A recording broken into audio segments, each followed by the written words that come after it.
Yun. Yan, maganda. Yun, ganda. Mga bago, malike nyo. Yan, pag lalaki. Hindi pang babae. Oh. Dito ma. Baka may pang babae din yan. Ayan, maganda po mga malike nyo. Mga bago pa. Oh. Oh, ito yung polo. Ang ganda. Oh.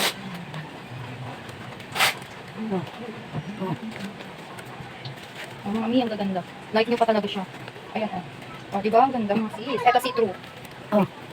Yan, oh. See-through. Oh, ito ang ganda, oh. Pakakto mga mima, oh. Yan. Like nyo, diba? Ang ganda. Oo. Walang sira. Wala pang sira siya sa ngayon. Ayan. Ayan, ang ganda siya mga mima. Yung mga tela niya is like new. Pinaka, ayan. Ayan, ganyan siya mga mima. May nakahalong t-shirt dress. Diba? Oh, malalaki. Ito din, mga sis. Wala siyang crack yung prints. Ayan, ang ganda mga Oh, sis. crop top to ah. Ayan. Oh, may nakahalo pang crop top. Ang ganda. Makapal yung tela. Pagkag lang to, oh, mga sis. Oh. Diba? Ang gaganda mga mi.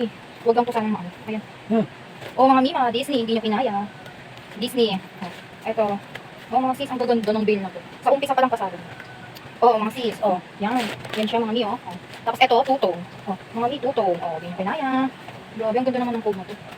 Parang uulit-ulit ako dito sa code na to. Ang ganda nito, mga mi. Ayun. Bago na ba yung, ano? O, dati mo na binibla? Hindi, bag. Ayan pa rin yun, pero iba lang yung sako. Pag red talaga, pasabog. Ayun mga mi, oh, ang ganda. Hindi ko pag lang siya. Di ko mga mi, parang mag-ano ko nito, mag-i-stock ako nito. Magaganda kasi. Malike nyo. Wala masyadong himul-himul, gano'n. Hindi kagaya ng mga dati, ganyan siya mga sis. Oh, Walang gas-gas to. ayan, oh. Ang gaganda mga mi. O, di ba? Mga sis. Ito naman, kapolo siya. O, mga mi. Kung titignan nyo lang yan, pero pag nalaban na yan, maganda yan. Ayan, ito. Ayan, ganyan siya mga sis ko. O, titignan nyo lang siya, mukha pa siyang pangit. Pero pag nalaban na to mga mi, ayun, wala siyang ganda. Sorry. Ang ganda mga sis. Yan. Ayan, babalik-balikan ko yung code na to. Ayan, ganyan siya mga mi. O, di ba? Gaganda mga sis. Walang mga himul-mol. Ganon, bibihira lang. Ito, may nahalong long sleeve. May nahalong long sleeve mga sis. Tapos, ayan, oh. Ayan siya. Oh, may knitted. Mga mi, may Mga knitted. bago pa rin yun. Oh, may knitted. Oh, knitted yung tela. Ito, tutong. Mga sisi. Oh. Mga bago. Diba? Hindi ko pinakaya. Oh, mga mi. Like nyo pa yung mga tela. Walang himul-mol. Ganon. And ito. Ayan, ganyan siya mga sisi. Grabe naman to. Andy, mga mi. Andy. Oh, diba? Ang lalike niya talaga. Kahit wala siya masyadong blended. Ang lalike niya. Siguro meron lang ibang sila. Kagaya nito. Ganyan. Sila Sila lang. Oo. So, mga Ito ulit yung original. Hindi yung pinaka. Full jacket. Oh, mga mi, mga oh. Bakit, diba? Tapos eto, cotton yung tela, 100% cotton. Yan ang ganda. Ganda, mga mi. Oh, mga sisi ko. Oh, mga mi. Lukot lang yan, pero pag nalabahan Ito yung na, malakos. hindi. Pag nalabahan na to, ganyan siya.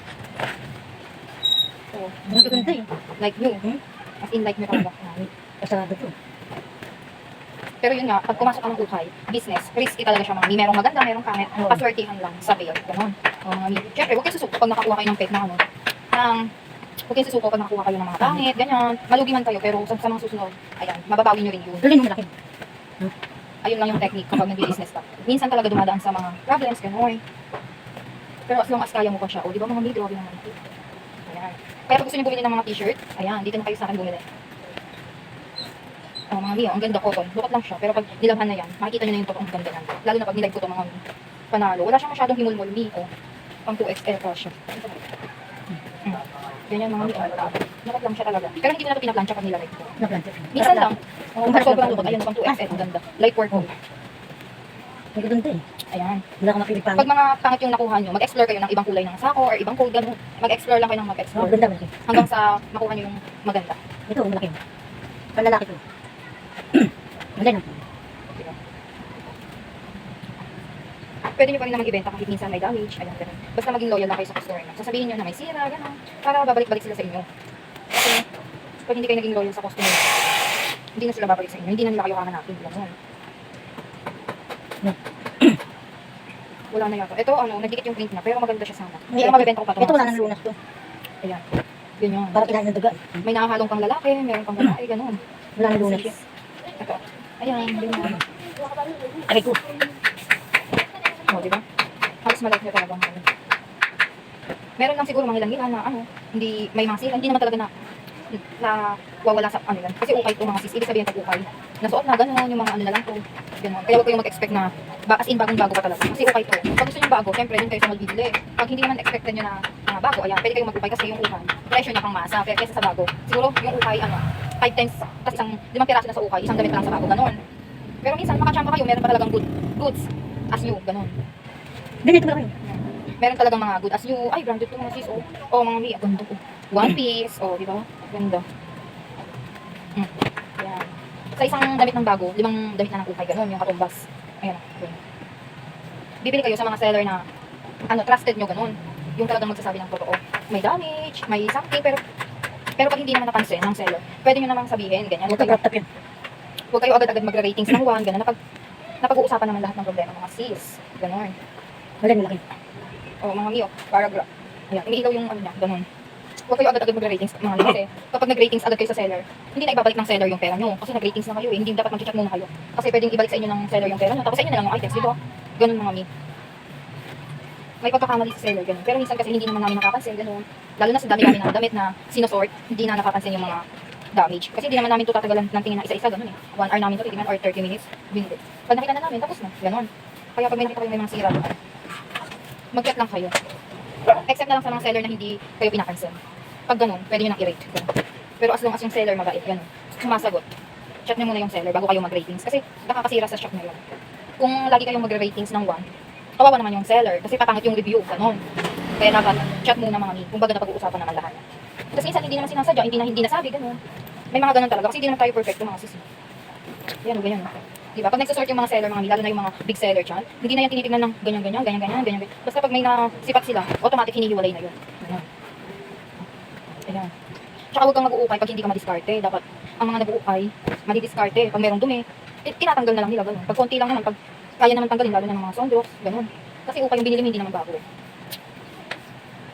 Wala namang ukay na bago eh. Meron, eto kagaya neto, may mulmol, ganyan. Siyempre sasabihin mo sa May customer, mulmol. oh. Siyempre sasabihin mo sa customer yan, ganun. Eto Wala. wala. Meron ganyan. Ganun mga mi.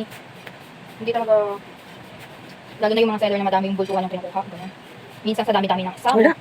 Ayan oh. Minsan sa dami-dami ng sako, hindi na napapansin. Ganun. O mga mi, coach. Inspired ng coach. Inspired. Ayan. Ako rin mga mi, ayoko yung nagpi-feedback ka na agad, nag-ratings ka na agad, tapos gusto mo i-refund ko yung pera mo. Eh nakapag-ratings ka na eh. Dapat huwag ka muna mag-rate, kausapin mo muna si seller, gano'n. Baka iba, meron kasi ako, sa akin kasi, nagbabalik ako ng pera pag yung customer nag-chat muna sa akin, tapos hindi ko napansin na may damage. Binabalik ko, tapos kanya na lang yung items, parang libre ko na lang yun, gano'n. Meron ganun seller mga mi, pero pag once na nag-review ka na, ginawa mong 1 star yung shop niya, hindi na yun mababalik. Kasi ano pinapangit mo na yung shop niya eh. Ba't pa niya ibabalik? Kahit sa akin siguro mga sis, hindi ko na ibabalik yung pera niya kapag nag 1 star na kayo sa shop ko. Sabi nga dito sa ukay, manage your expectation. Ganyan. Ang ganda nito oh. Ganda nito mga sis. Giordano, branded. Oh, pang plus size. Ang ganda mga sis. Ito, original to. Ano tatak? Oh, turtleneck. Ganyan dito eh. Okay. Yan. Pa turtleneck din siya. Ayan, kulay green. O, kasando mga sis. Large hanggang XL kasha yan. Mali. Tapos ito hanggang XL to XL kasha to. Malaki siya. Ito din, malaki siya. XL hanggang 2XL kasha. O, ito craft top ng ano, na Coach.